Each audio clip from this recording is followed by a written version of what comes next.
En las páginas de la historia mexicana existe una figura que ha provocado debates apasionados durante casi 5 siglos. Una mujer cuyo nombre se convirtió en sinónimo de traición para unos y símbolo de supervivencia para otros.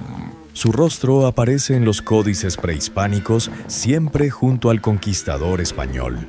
Su voz sirvió como puente entre dos mundos irreconciliables, y su vientre gestó a uno de los primeros mestizos reconocidos del continente americano. La historia de Malintzin, conocida también como la Malinche o Doña Marina, representa mucho más que la biografía de una mujer excepcional. Es el relato de cómo las circunstancias pueden transformar a una esclava en una de las figuras más influyentes de su tiempo, y de cómo la interpretación histórica puede convertir a alguien en heroína o villana dependiendo de quién cuente su historia. Antes de comenzar con esta épica historia que cambió el destino de la humanidad, recuerda suscribirte para apoyar nuestro canal y seguir creando documentales. Así continuemos. Hacia finales del siglo XV, en algún momento cercano al año 1496 o 1500, nació una niña en el seno de una familia noble del señorío de Painalla, en la provincia de Coatzacoalcos, en lo que actualmente corresponde al sureste del estado de Veracruz. La pequeña recibió el nombre de Malinali, que en la lengua náhuatl hace referencia al 12º día del calendario azteca y que está asociado con la hierba torcida, un símbolo de mala fortuna según algunas interpretaciones.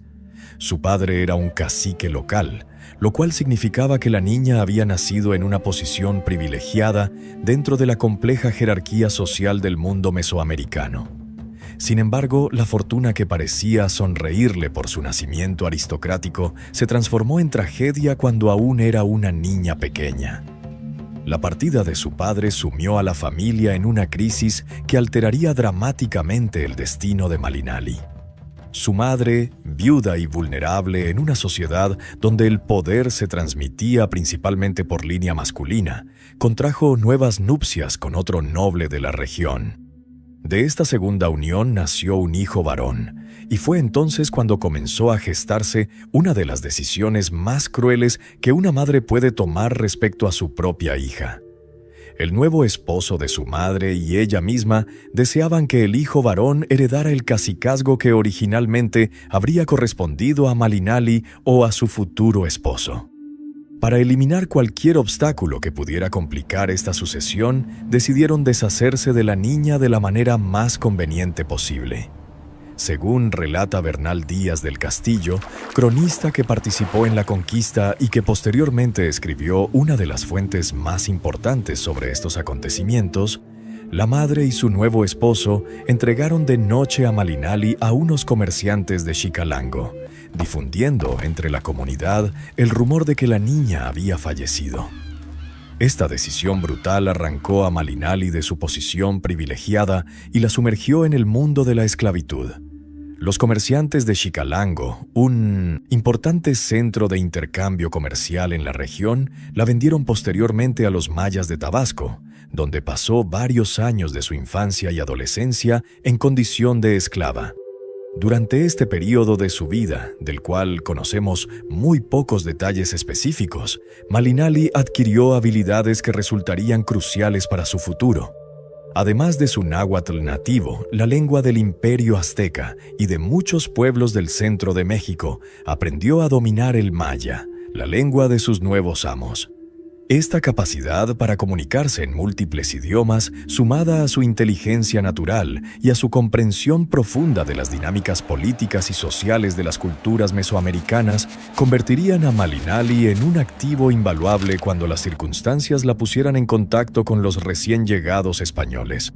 Mientras tanto, en el otro lado del Océano Atlántico, se gestaban los acontecimientos que traerían a estos extranjeros de piel clara y armamento desconocido a las costas del mundo que Malinali conocía.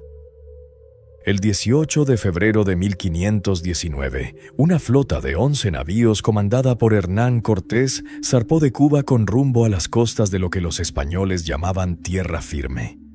Cortés, un hidalgo extremeño de 34 años que había llegado al Nuevo Mundo buscando fortuna y gloria, reunió una expedición de aproximadamente 500 hombres, 16 caballos, algunos cañones y un propósito ambicioso que superaba ampliamente el mandato oficial que había recibido del gobernador de Cuba. Después de tocar tierra en Cozumel y bordear la península de Yucatán, donde rescató a Jerónimo de Aguilar, un español que llevaba 8 años viviendo entre los mayas y que podía servir como intérprete, la expedición llegó a la desembocadura del río Tabasco el 12 de marzo de 1519.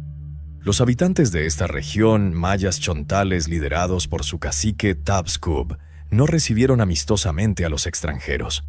Después de varios intentos fallidos de negociación, complicados por las dificultades de comunicación, la tensión escaló hasta convertirse en enfrentamiento armado. El 25 de marzo de 1519 se libró la batalla de Centla, considerada el primer gran combate formal entre europeos e indígenas en el continente americano. Las crónicas españolas describen cómo los guerreros mayas, que según algunas fuentes superaban los 12.000 efectivos, cubrían completamente las sabanas de Centla con sus escuadrones. A pesar de su superioridad numérica, los indígenas enfrentaban desventajas tecnológicas significativas. Los españoles contaban con armas de fuego, ballestas, armaduras de acero y, crucialmente, con caballos, animales completamente desconocidos en el Nuevo Mundo, cuya presencia causaba terror y confusión entre los guerreros nativos. La batalla resultó en una derrota decisiva para los mayas chontales, quienes, siguiendo las costumbres diplomáticas de la región, buscaron posteriormente la paz con los vencedores mediante la entrega de tributos. Entre los presentes que los caciques derrotados ofrecieron a Cortés se encontraban algunas piezas de oro, mantas tejidas y 20 mujeres jóvenes que serían distribuidas entre los capitanes españoles como esclavas y concubinas. Una de estas 20 mujeres era Malinali, quien así pasó de la esclavitud bajo amos mayas a la esclavitud bajo nuevos amos españoles. Antes de entregarlas formalmente, los frailes que acompañaban la expedición realizaron una ceremonia apresurada de bautismo, otorgando nombres cristianos a todas las mujeres. Malinali recibió el nombre de Marina, aunque los españoles pronto comenzarían a llamarla Doña Marina en reconocimiento a su creciente importancia. Inicialmente, Cortés entregó a Marina a Alonso Hernández Portocarrero, uno de sus capitanes más destacados y miembro de una familia noble española. Sin embargo, el destino tenía reservado para Marina un papel mucho más trascendental que el de simple concubina de un capitán. Cuando los españoles comenzaron a avanzar tierra adentro y a establecer contactos con pueblos que hablaban náhuatl en lugar de maya, surgió una necesidad urgente de comunicación más efectiva. Jerónimo de Aguilar, el español rescatado en Yucatán, podía traducir del maya al español, pero no entendía el náhuatl. Fue entonces cuando alguien descubrió que Marina dominaba tanto el náhuatl como el maya. Esta revelación cambió instantáneamente su posición dentro de la expedición. Ya no era una esclava más entre 20, sino la única persona capaz de establecer un puente lingüístico completo entre los españoles y los poderosos pueblos nahuas del interior, incluido el Imperio Azteca. El sistema de traducción funcionaba así. Los emisarios aztecas hablaban en náhuatl con Marina, quien traducía al maya para Aguilar, y este finalmente traducía al español para Cortés. Este proceso, aunque complejo y potencialmente propenso a malentendidos, funcionó sorprendentemente bien durante las primeras etapas de la conquista.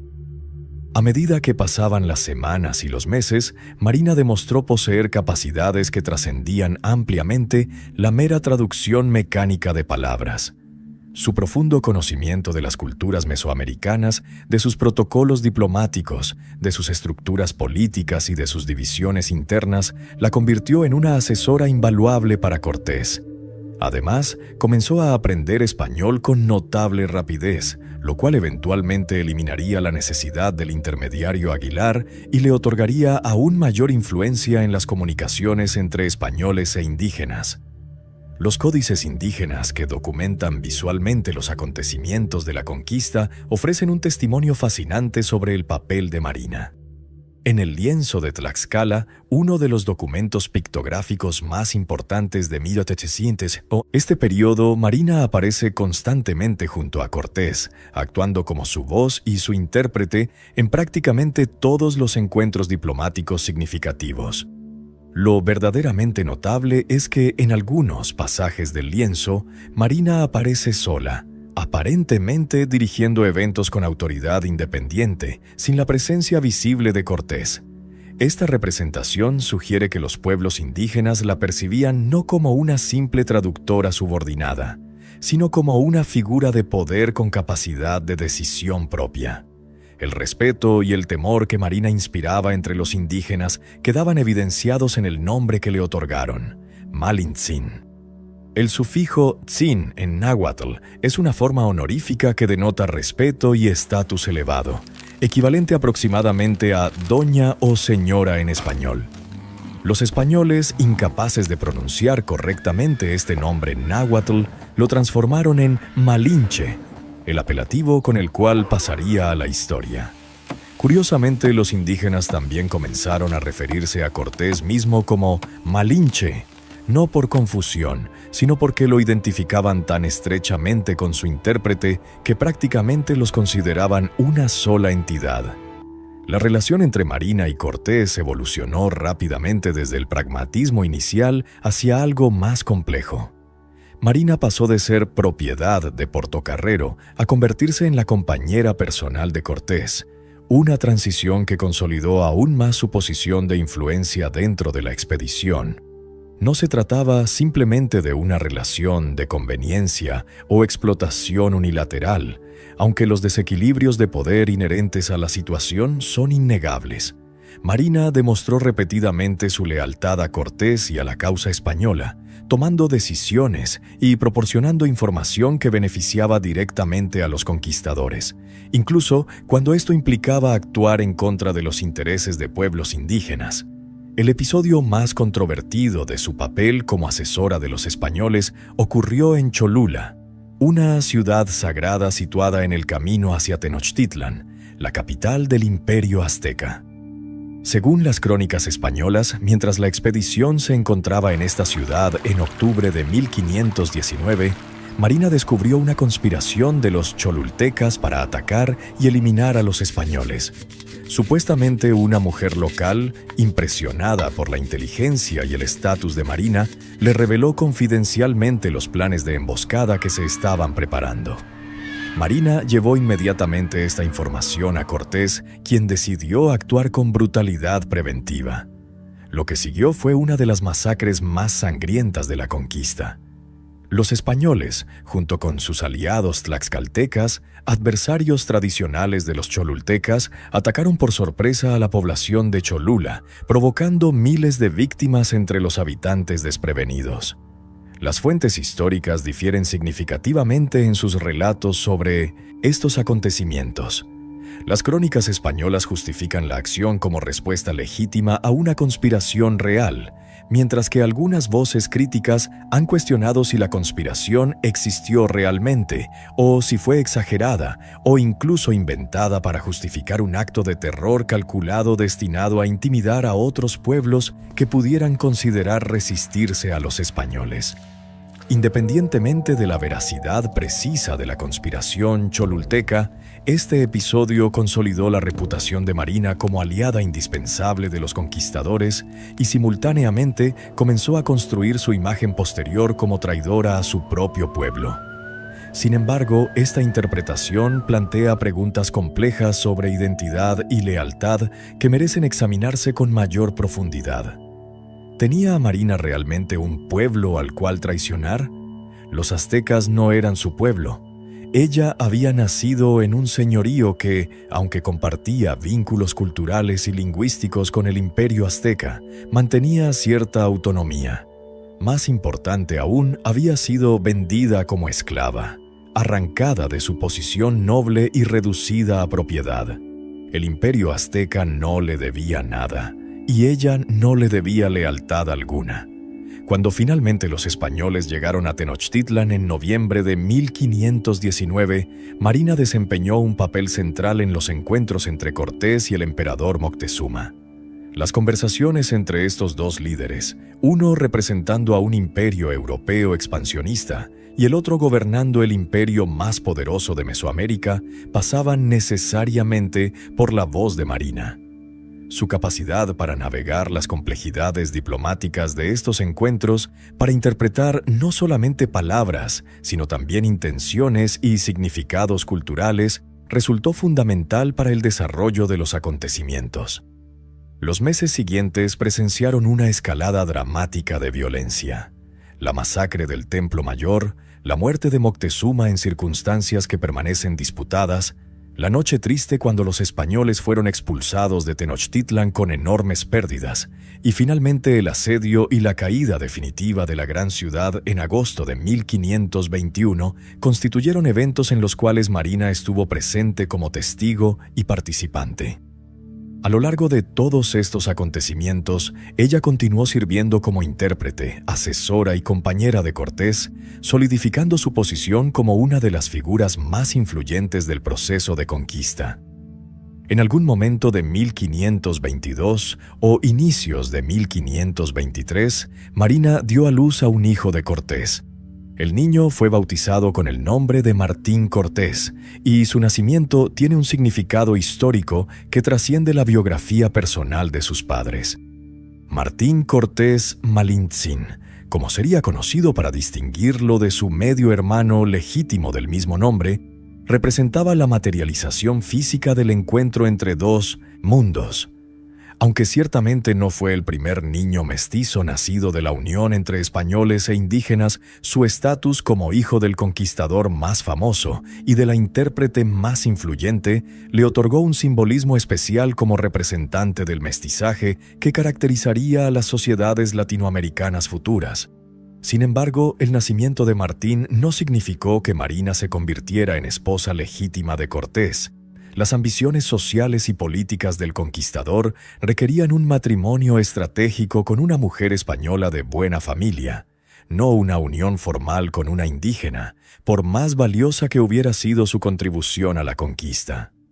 En 1523, cuando Cortés decidió emprender una expedición hacia las Ibueras, actual Honduras, para sofocar una rebelión, llevó consigo a Marina, pero también organizó su matrimonio con uno de sus soldados, Juan Jaramillo, un hidalgo español. Este matrimonio entre Marina y Jaramillo ocurrió durante la expedición a Honduras, aparentemente en circunstancias apresuradas y con cierta controversia sobre si Jaramillo estaba completamente sobrio cuando aceptó la unión, según relatan algunas crónicas con cierto tono jocoso. De esta unión nació una hija llamada María Jaramillo, dando a Marina un segundo hijo, aunque de diferente padre. La expedición a Honduras fue larga y penosa, marcada por dificultades tremendas en el terreno selvático y pantanoso. Marina acompañó a la expedición, continuando su servicio como intérprete hasta 1524, el último año en que las fuentes históricas la mencionan con certeza ejerciendo este papel. El final de la vida de Marina permanece envuelto en incertidumbre. Las fuentes históricas se vuelven contradictorias y escasas respecto a sus últimos años. Algunas sugieren que falleció alrededor de 1529, posiblemente víctima de una epidemia de viruela, una de las enfermedades europeas que devastaron a la población indígena. Otras fuentes la sitúan viviendo algunos años más. El lugar de su descanso final también es incierto, aunque existe una tradición que ubica sus restos en Jilotepec, Estado de México, bajo una cruz en el templo de San Pedro y San Pablo, sin que exista confirmación definitiva de esta ubicación. Lo que resulta particularmente significativo es cómo la figura de Marina casi desaparece del registro histórico después de su papel activo en la conquista. A diferencia de Cortés, cuyas acciones posteriores, sus viajes a España, sus títulos nobiliarios y su eventual caída en desgracia están ampliamente documentados, Marina simplemente se desvanece de las crónicas. Esta desaparición sugiere que, una vez que su utilidad como intérprete había concluido con la consolidación del dominio español, perdió la relevancia que temporalmente la había elevado por encima de su condición de mujer indígena en una sociedad profundamente jerárquica y racista. El destino de sus hijos contrasta dramáticamente con el olvido en el que cayó su madre. Martín Cortés Malintzin fue llevado por su padre a España, donde fue educado junto al futuro rey Felipe II y recibió el hábito de la Orden de Santiago, además de ser formalmente legitimado por el emperador Carlos V. Esta legitimación, aunque nunca le otorgó los mismos derechos que a los hijos legítimos de Cortés con su esposa española, sí le proporcionó un estatus respetable en la sociedad colonial.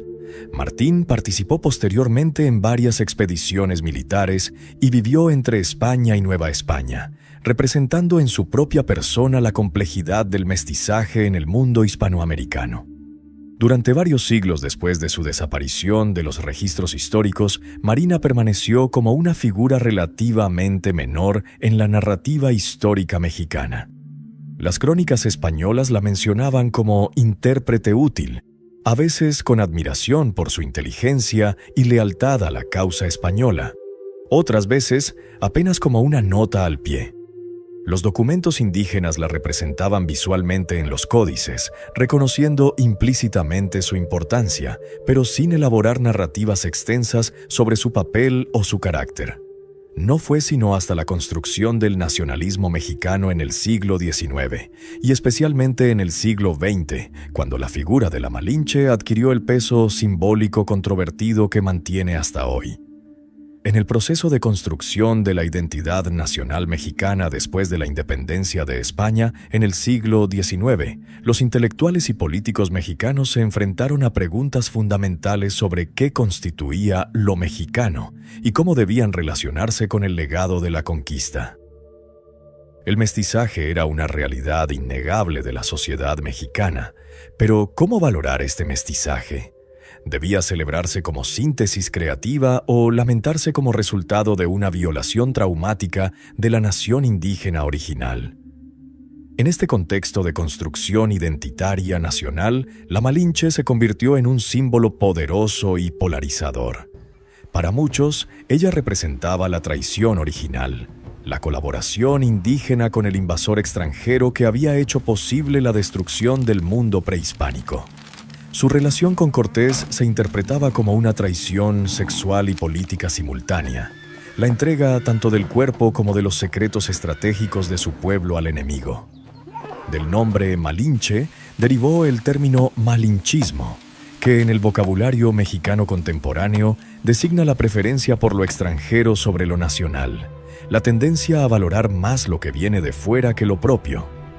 Llamar malinchista a alguien en México es un insulto que lo acusa de falta de patriotismo y de lealtad cultural. Sin embargo, esta interpretación simplificadora de Marina como traidora ha sido cuestionada progresivamente por historiadores y académicos que señalan sus múltiples problemas analíticos. En primer lugar, como ya se mencionó, Marina no traicionó a su pueblo porque los aztecas no eran su pueblo. Ella había sido esclavizada, despojada de su identidad noble y vendida como mercancía.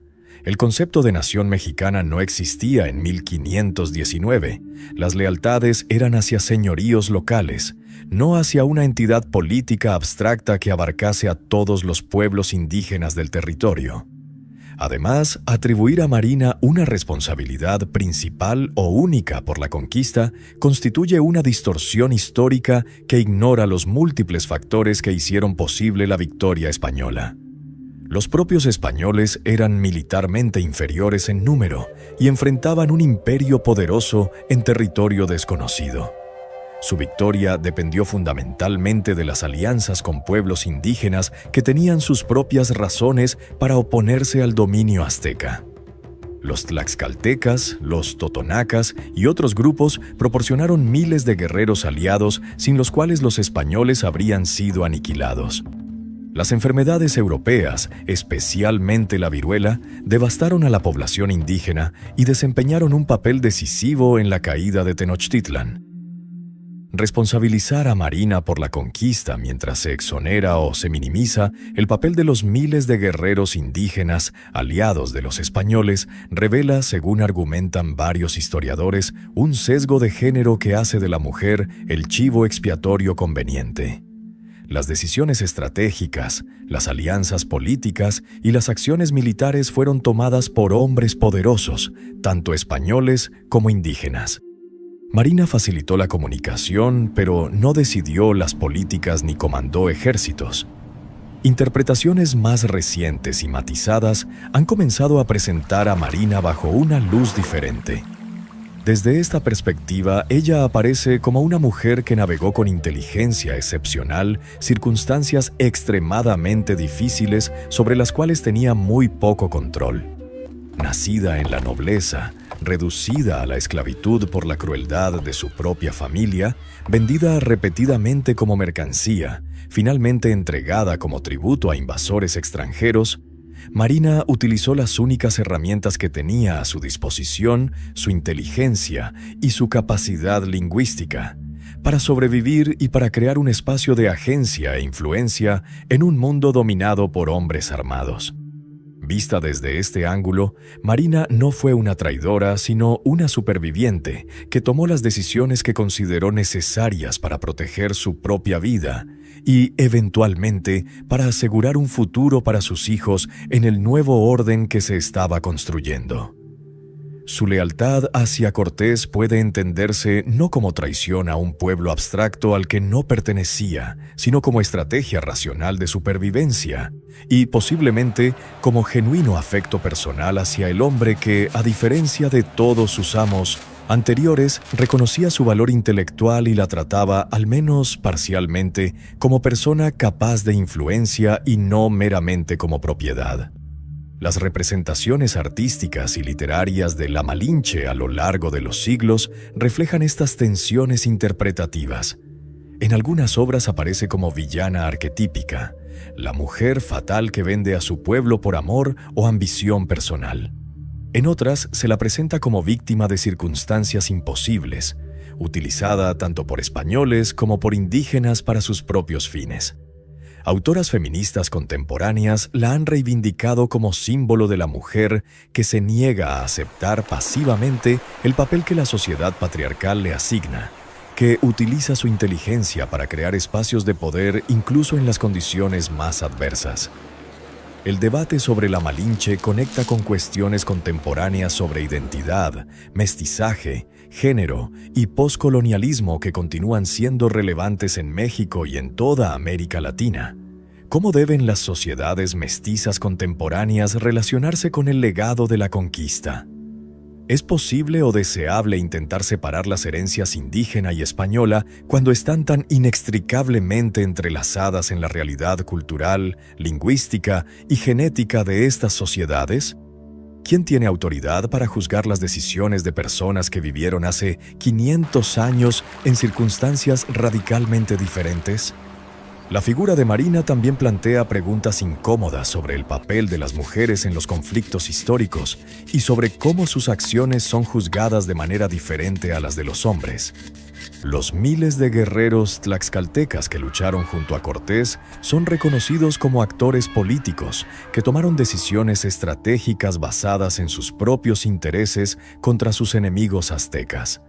Marina, en cambio, es frecuentemente despojada de agencia política y reducida a traidora motivada por debilidad emocional o ambición personal. Esta disparidad en el tratamiento histórico revela mucho sobre los prejuicios de género que han moldeado la escritura de la historia. Es imposible saber con certeza qué pensaba realmente Marina sobre sus propias acciones, qué motivaba sus decisiones, o cómo interpretaba su papel en los acontecimientos que se desarrollaban a su alrededor. Las fuentes históricas fueron escritas exclusivamente por hombres españoles o por escribas indígenas masculinos, trabajando bajo supervisión española o en períodos posteriores.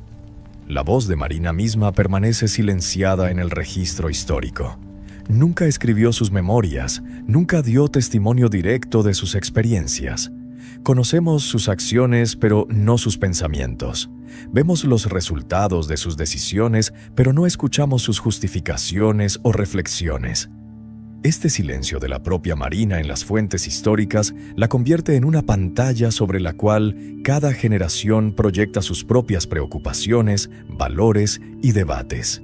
La Marina traidora del nacionalismo mexicano decimonónico reflejaba ansiedades sobre la identidad nacional y la herencia colonial.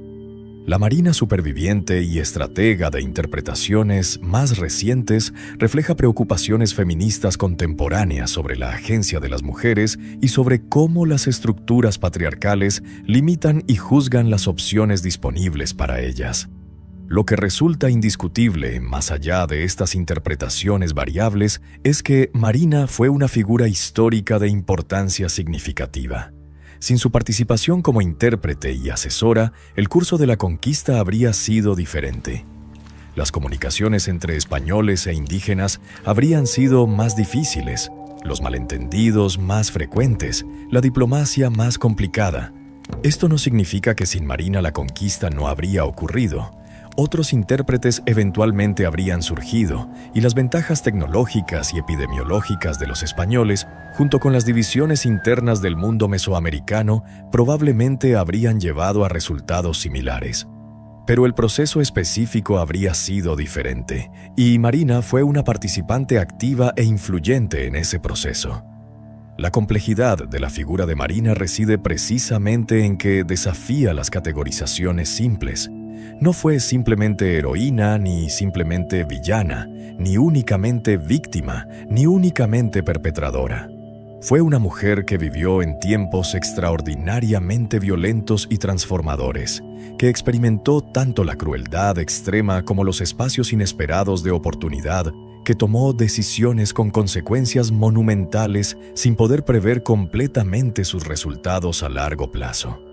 En esto, su historia, aunque excepcional en escala, comparte elementos con las experiencias de innumerables mujeres a lo largo de la historia que han tenido que navegar estructuras de poder patriarcales mientras buscaban proteger sus propias vidas y las de sus hijos.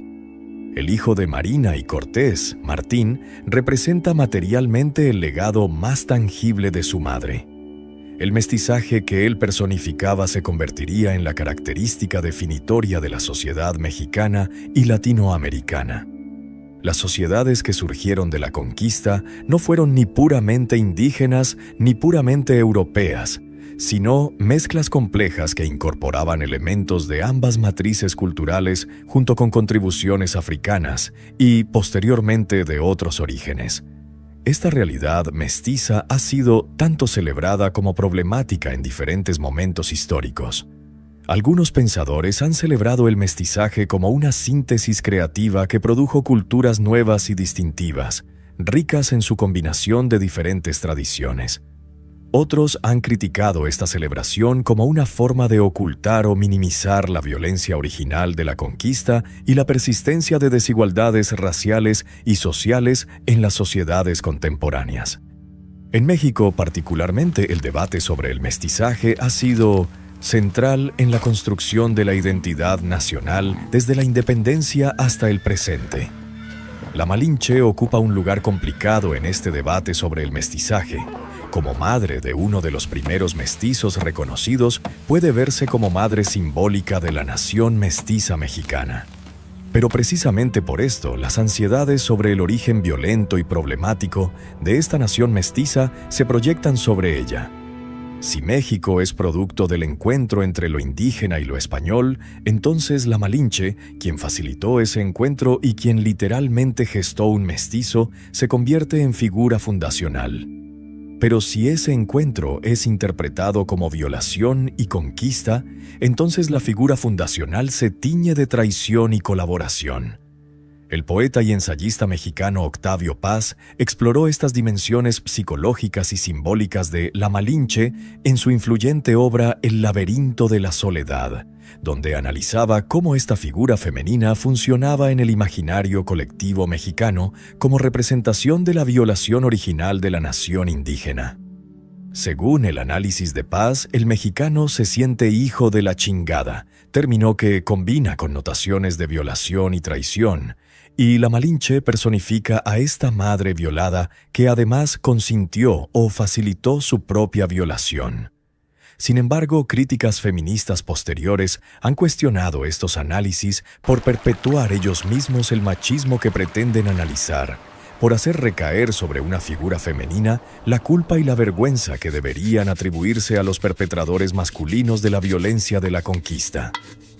Estas críticas señalan que responsabilizar a la Malinche o convertirla en símbolo de vergüenza nacional representa una forma de violencia simbólica adicional contra las mujeres, especialmente contra las mujeres indígenas que históricamente han sido las más vulnerables en las sociedades latinoamericanas.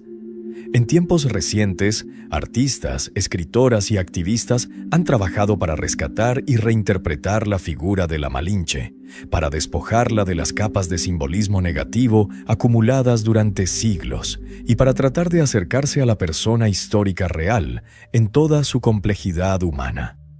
Obras de teatro, novelas, ensayos académicos y representaciones artísticas han explorado diferentes facetas de su historia, imaginando su vida interior, sus motivaciones y sus experiencias desde perspectivas más empáticas y menos condenatorias. Esta revalorización de la Malinche forma parte de movimientos más amplios para revisar la historia desde perspectivas que centren las experiencias de grupos históricamente marginados, incluyendo mujeres, pueblos indígenas y personas racializadas. Al cuestionar las narrativas históricas tradicionales que fueron escritas principalmente desde perspectivas masculinas, europeas y coloniales, estos proyectos revisionistas buscan complejizar nuestra comprensión del pasado y revelar dimensiones que habían permanecido ocultas u obscurecidas. La historia de Marina nos recuerda que los grandes acontecimientos históricos no son protagonizados únicamente por reyes, generales y conquistadores famosos, sino también por personas ordinarias cuyas acciones y decisiones, tomadas en circunstancias extraordinarias, pueden tener consecuencias profundas y duraderas. Nos recuerda también que estas personas actuaban dentro de restricciones y sistemas de poder que limitaban severamente sus opciones, especialmente si eran mujeres, si pertenecían a grupos subordinados o si carecían de recursos materiales significativos. Juzgar a Marina desde nuestro presente, con nuestros valores contemporáneos sobre nacionalismo, identidad y género, plantea riesgos de anacronismo. Las lealtades y las identidades en el siglo XVI mesoamericano eran radicalmente diferentes de las lealtades nacionales del mundo moderno.